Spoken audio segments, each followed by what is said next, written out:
Let's say you're an athlete like myself. You just played in the game that you worked so hard for, or maybe even just had a tryout. You did everything you could to prepare. You practiced every day, you worked hard, and you gave it your absolute all. But maybe you fumbled the ball, you struck out when the team was counting on you. You made an error, you missed all your shots, in spite of having worked so hard to get to that point.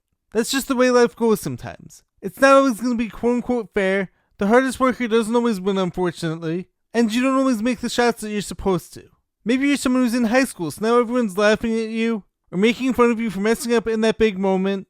You suck! Well, unfortunately, you can't go back in time. You can't change what happened, and you can't undo what was already done. And of course, you can't change the result. But the question will always be, what are you going to do next? How will you respond? It's not so much getting out of the blender, it's what happens next. That's the question. Do you choose to put your head down and pass up the next big shot out of fear? Do you allow yourself to be defined by that miss? Because we're never going to be perfect. No one's going to make every shot. I mean, as the famous Michael Jordan quote goes, I've missed more than 9,000 shots in my career. I've lost almost 300 games.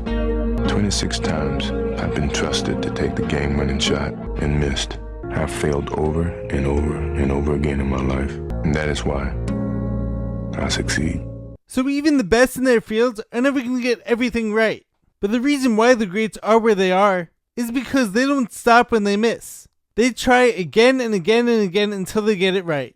It's not your quote-unquote fault. It doesn't make you a bad player. We all miss shots and we all make mistakes. But you're only a failure as a final destination if you quit on yourself. And hey, I've been there too, and others may quit on you, and that sucks, it's not right, and it's not fair to you. But those are often the fair weather friends or fair weather teammates. But you have to be the one to make the choice to get back in the lab. Choose to make yourself better than ever, and be willing and fearless enough to take that next shot the next 100 times.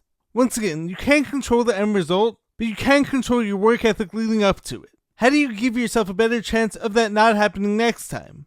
And hey, maybe it does, maybe it happens another 10 times. But that's okay, remember that you're only a failure, in my book at least, if you stop trying and you stop giving it your all. You can't control the last play, whether in life or in sports. All that you can do though is focus on making the next play better.